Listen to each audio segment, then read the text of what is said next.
संदर्भ यही है कि पूरे देश में इस बात को लेकर बड़ी चिंता है कि भगवान राम जन्मभूमि पर जो राम मंदिर बना,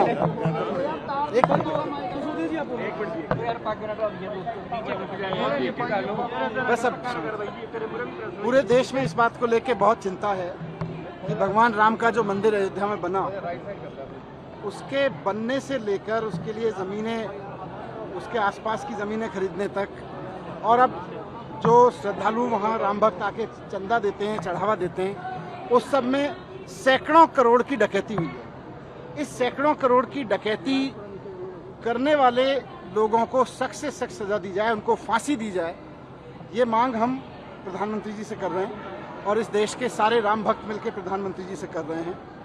सब लोग चाहते हैं कि केवल चंद 4 प्यादों को पकड़ के खाना पूर्ति ना की जाए एसआईटी की या एफआईआर की। असली जो कल्प्रिट हैं, जो मास्टरमाइंड हैं, जो सैकड़ों करोड़ की चोरी के लिए जिम्मेदार हैं, उनको फांसी पे लटकाया जाए ताकि देश में लोगों की श्रद्धा के साथ, लोगों की आस्था के साथ कोई इस तरह आगे डकैती ना कर पाए।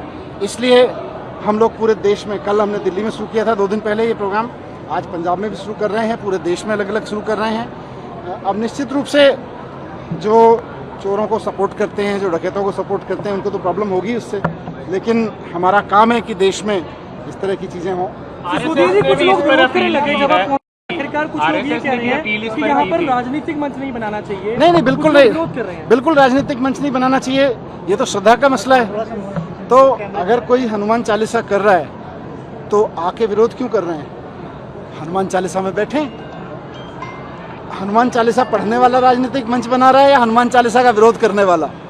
तो जो हनुमान चालीसा का विरोध कर रहा है वो किस लिए कर रहा है? हनुमान चालीसा का केवल इसलिए विरोध कि राम मंदिर में डकैती डालने वालों को फांसी ना हो, तो इसका मतलब कहीं ना कहीं उनके प्रति श्रद्धा है। जिसकी भगवान राम के प्रति श्रद्धा है वो बैठ के हनुमान चालीसा पढ़ता है, जिसकी डकैतों के प्रति श्रद्धा है वो विरोध करता है। आरएसएस ने भी कहा है कि कार्रवाई होनी चाहिए और हम कोई किसी पार्टी, किसी उसकी बात नहीं कर रही है। तो पूरे देश की आस्था का मसला है। पूरे देश में लोग, आपने देखा होगा मंदिरों में लोग अपनी जेब से 10-10 रुपए निकाल के डालते हैं। जिसकी जैसी श्रद्धा बनती है, सोने की बाली से लेके महिलाएं अपने गहने तक दान करती हैं। उन गहनों की, उन मेहनत की कमाई पे कोई डकैती डाले तो दिल तो सबका दुखता है। सिसोदिया जी, आप हिंदुओं की बात कर रहे हैं, सिखों का क्या कंट्रोवर्सी उसको हुई कि जिस तरीके से? नहीं, मैं तो पहले ही कह चुका था। देखिए, मैं पहले भी कह चुका था कि एक फिल्म से डरने की बात नहीं है। ये बीजेपी वाले, कांग्रेस वाले सब मिले रहते हैं। कांग्रेस के ज़माने में जो कुछ जुल्म हुए, जो कुछ गलत काम हुए, उनको बताती हुई एक फिल्म आगे आई। एक कलाकार ने पूरी मेहनत से उसको एक्सपोज किया, तो बीजेपी ने आगे आके उसको बैन करवा दिया। तो बीजेपी ने बैन क्यों कराया? बीजेपी को तो चाहिए था कि वो दिखती रहे, लोग देखें। कांग्रेस के काले कारनामों की पंजाब ने जो झेला उस दौरान में, उसकी फिल्म है, वो उसके बारे में है।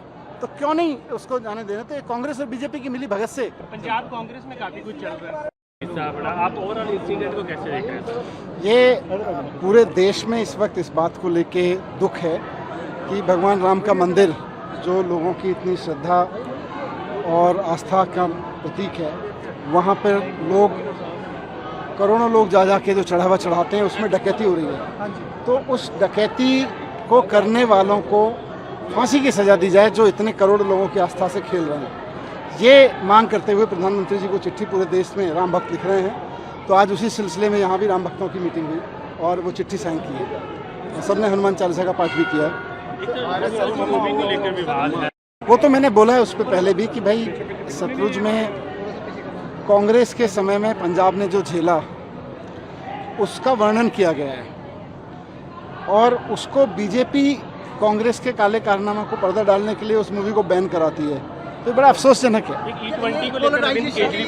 E20 पे देश के अगेन फिर से करोड़ों लोगों की गाड़ियाँ, लोग मेहनत की कमाई से EMI दे के गाड़ियाँ खरीदते हैं बचत कर करके, और ये लोग पता नहीं किस मोटिव से इस तरह की चीज़ कर रहे हैं कि लोगों के इंजन खराब हो रहे हैं। क्या मोटिव है, क्या वेस्टेड इंटरेस्ट है, इस पर अरविंद जी ने चिट्ठी लिखी है।